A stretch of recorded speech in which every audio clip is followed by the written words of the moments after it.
নিষিদ্ধ চাওয়া লেখিকা আফরোজা পর্ব ৯৬-৯৭। ইসরাত কেঁদে উঠে বলল, আমাকে কষ্ট দিতে আপনার ভালো লাগে তাই না? হুরাইয়া চৌধুরী, কি করছিস তুই ইসরাতের সাথে? মেয়েটা সবেমাত্র এত বড় একটা দুর্ঘটনা থেকে উঠল, তুই ওকে সাপোর্ট না করে ওকে আরো জ্বালাতন করছিস। সজল, আম্মা জান, আমিও আমার সন্তান হারিয়েছি। চন্দ্রমুখী একা হারায়নি, আমাকেও তো ওর বুঝতে হবে। চন্দ্রমুখী আমাকে বোঝার চেষ্টা করছে না। আমি যদি বলি ডাইনে যেতে, ও যাবে বামে। যত দিন যাচ্ছে ওর ঘাটতেরামি বেড়ে যাচ্ছে। ইহানা, ভাইয়া তুমি রাগের মাথায় ভাবিকে চন্দ্রমুখী বলছো? তুমি ভাবিকে মারাত্মক লেভেলের ভালোবাসো? ইসরাত নাক টানতে টানতে বলল, তোর কাছে তো তোর ভাইয়ের এগুলো ভালোবাসায় মনে হবে। আমার সাথে আর কখনো কথা বলবি না? অভিমান নিয়ে বলল। ইহানা, ঘাটতেরামি করিস কেন? ভাইয়া যা বলে শুনতে পারিস না? হুরাইয়া চৌধুরী, দুই ভাই বোন মিলে আমার মেয়েটাকে জ্বালাতন করছিস। ইসরাতকে একদম বকা দিবি না? তুই নিজেই তো ঘাটতারা। ইসরাত তোর থেকেই শিখেছে। তুই কিছু তো করেছিস ইসরাতের সাথে, না হলে এমনি এমনি তো ও তেরামি করার মেয়ে না। কি করেছে তোমার সাথে আমাকে বলো মা। ইসরাত সজলের দিকে তাকিয়ে যে কিছু বলতে যাবে, সজল ইসরাতের ঠোঁটে আলতো করে চুমু দিয়ে হাত ধরে বলল, খাবার খেয়ে নাও, তারপর ডাক্তারের কাছে যাব তোমাকে নিয়ে। ইসরাতের লজ্জায় মাটিতে মিশে যেতে ইচ্ছে করছে। সবার সামনে করলোটা কি? মানুষটা কি কখনো শুধরাবে না? ইহানা লজ্জা পেয়েছে, দূরে সরে গেল। হুরাইয়া চৌধুরী ইসরাতের কাছে, আগে কান ধরে সরি বল। সজল, আম্মা জান, আপনি তো আমার উপরে অবিচার করছেন, আমি তো কিছু করি নাই। হুরাইয়া চৌধুরী, তুমি আমার ছেলে, তোমাকে আমি খুব ভালো করেই চিনি। আর সাধু সাজতে হবে না, যা বলেছি তা করো। সজল, আম্মা জান, ১ ঘন্টা পরে খাবার উপরে পাঠিয়ে দেন। তার আগে কেউ যেন আমাকে বিরক্ত না করে, বলে ইসরাতকে কোলে উঠিয়ে নিয়ে হাঁটা দিল। ইসরাত, কি করছেন সবাই দেখছে তো?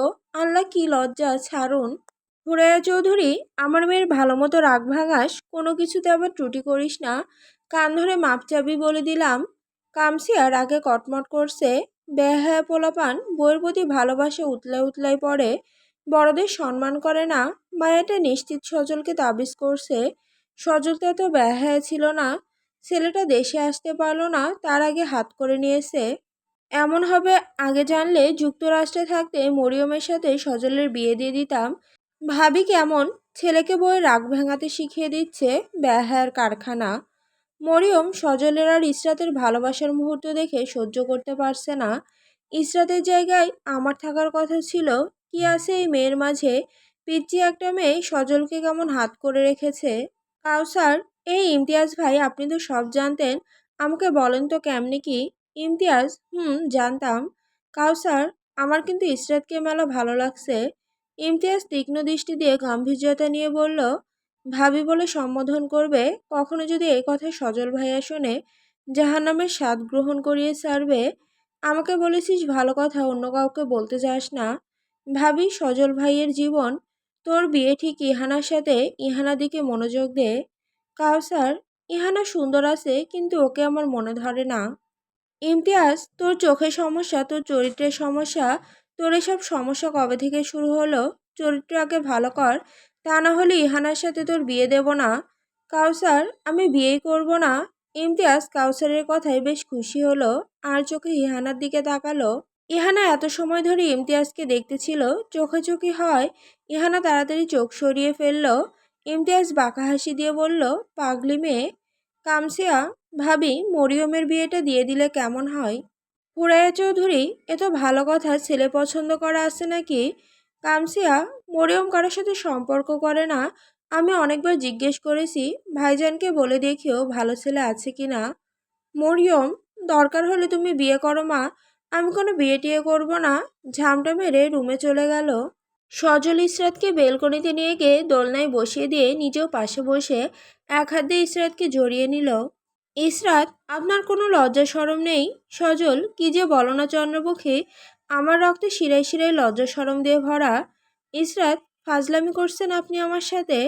সজল ইসরাতকে পেঁচিয়ে ধরে ইসরাতের কপালের সাথে কপাল ঠেকিয়ে বলল, চন্দ্রমুখী, তোমার জিদ আমার ভালো লাগছে না। তুমি আমাকে অশান্ত করে দিচ্ছ, তোমার সাথে খারাপ ব্যবহার করতে বাধ্য করছো। ইদানিং তোমার গায়ে হাত তুলে ফেলি। আমি মোটেও তোমাকে কষ্ট দিতে চাই না, কিন্তু তুমি এমন এমন কথা বলো যা আমি সহ্য করতে পারি না। তোমার আমার প্রতি অভিযোগ, সেদিন কেন আমি তোমার সাথে ফিজিক্যালি হয়েছি জোর করে, আমার একটা তোমার মতো পিচ্চি চন্দ্রমুখী চাই। ইসরাত, আমাদের সুন্দর সংসার হোক। আপনি কি পাপ করেছেন বা এখনো কি পাপ করছেন তা আমি জানি না, কিন্তু আমি চাই আপনি পাপের জগৎ থেকে ফিরে আসুন। সজল, চন্দ্রমুখী, আমি বড্ড বদমেজাজি, ঘাড়ত্যাড়া বেখেয়ালি একজন মানুষ।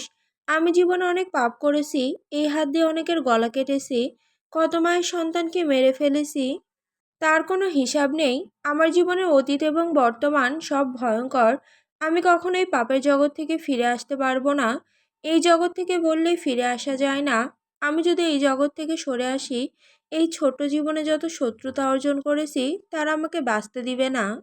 ইসরাত, কেন আপনার এত শত্রু? আমাদের এত টাকা পয়সা লাগবে না। আপনি সব খারাপ কাজ ছেড়ে দিন। আপনাকে ভীষণ ভালোবাসি। আপনাকে হারানোর ভয় হয় আমার। সন্তান হারিয়েছি আপনার কারণে। চাচার সাথে আপনার কি শত্রুতা আমি তা জানি না। আপনাদের শত্রুতার জেরে মাঝখানে বলি হলাম আমি আর আমার সন্তান।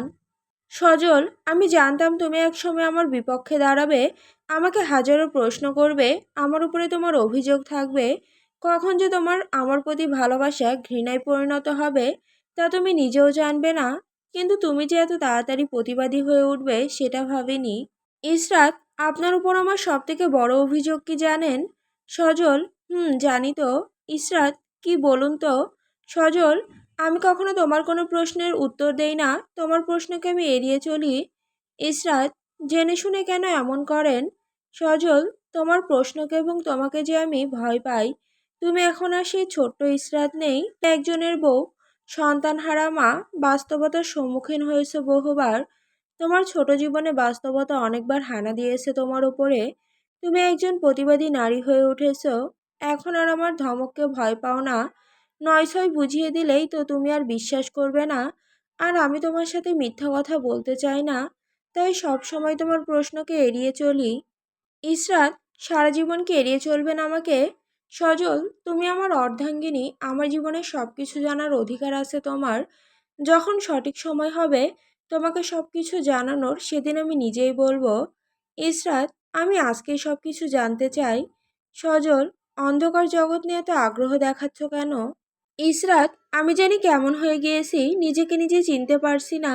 ছোট ছোট বিষয়গুলো মাথা থেকে সরাতে পারি না। হাজার প্রশ্ন মাথায় সারাদিন ঘুরপাক খায়। আপনাকে আমার বহুরূপী মনে হয়? সজল, হ্যাঁ আমি বহুরূপী। ইসরাত, কেন আপনার এত রূপ? সজল, তা আমার নিজের অজানা। ইসরাত, আমি যে কোনোভাবে আপনাকে মেনে নিতে পারছি না, আপনাকে ক্ষমা করতে পারছি না। সজল, আমি তো তোমার সাথে কোনো অন্যায় করিনি, আমাকে ক্ষমা করার তো কোনো প্রশ্নই আসে না। ইসরাত, এখনো বলছেন আপনি কিছুই করেননি? সজল, কি করেছি বলো? ইসরাত, আমাকে কখনো ভালোবাসেননি? আমার সন্তান হারিয়েছে আপনার শত্রুতার জেরে। এই ভালো আপনি, এই খারাপ, কখনো আমার চোখে চোখ রেখে আমার প্রশ্নের উত্তর দেননি।